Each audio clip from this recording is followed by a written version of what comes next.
دغه مو هم ژوند ده دغه مو ټاټ اچولی دغه شی نه لرو پر دغه خونو مو لنډه شته ده پښې مې درد کوي زنګونونه مې درد کوي کوچنیان مې ګرد مریضان پراته دي چې دغه مهال د دغه سختو جګړو او ناامنیو د هیواد د 13 ولایتونو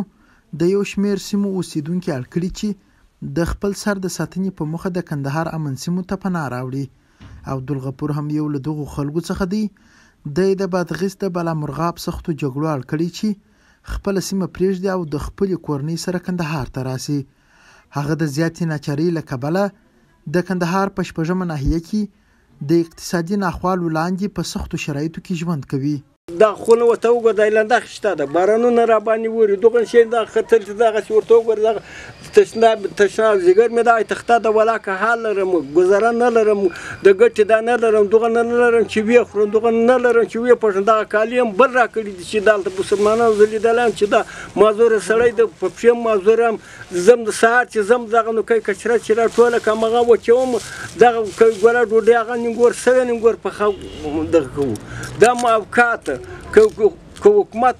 یا دې موږ ته یو کومک راکړي یا دې موږ ته یو سرپناه راکړي. زابل، روزګان، هلمند، غزنی، فراه، بادغیس او د غور په ګډون د هیواد له 13 ولایتونو څخه څه باندې 1000 نورې بې ځای سوي کورنۍ هم دا مهال له ستونزو ډک ژوند تېروي.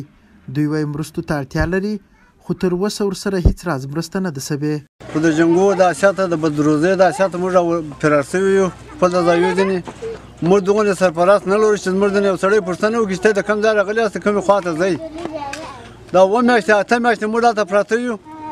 موږ یو سړی ونه لیده چې دا استاد موږ دروازه وټکي چې کاکا ستاسو څه حالت څه مو زندګي ده دغه حالات یې څه ورته وګوره چې اسمان مو تلتک دی مځکه مو کراسه ده موږ تاسې غواړو چې موږ دلته شپږ 7 میاشتې د مسلمانان راغلي پراته دي د ماښام ډوډۍ نه لري د کور زمینه شی نه لري چې دوی تر مځکه پر فرش کې هوارې کړي. د کندهار د کډوالو چارو اداره هم مني چې دې ولایت ته له 10 زرو زیاتې بې ځایه سوي کورنۍ ورغلي چې زیات یې بیړنیو بشري مرستو ته اړتیا لري. د کندهار د کډوالو چارو مشر دوست محمد نایب وایي د بې ځایه سوو کورنیو د لاسنیوي لپاره یې له مرستندویه بنسټونو سره د بشري مرستو د ویش پر تګلاره کار پیل کړي.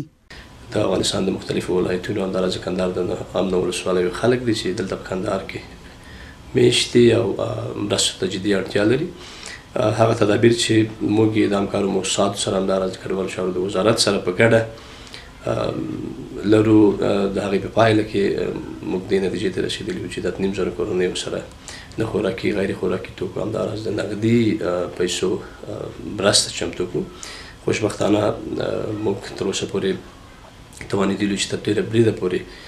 هغه کوم ټارګېټ چې موږ ټاکلی و هغه ته لاسرسی ولرو. وروستیو کې د ملګرو ملتونو د بشري مرستو همغږي کوونکې ادارې اوچا هم په سویلي سیمو کې د بې ځای کېدونکو کورنیو پر وضعیت اندېښنه ښودلې وه او له اړوندو ادارو یې غوښتې وه چې په دې برخه کې د عاجلې مرستې برابرې کړي. قدرت الله رضوان، میلمه راډیو، کندهار.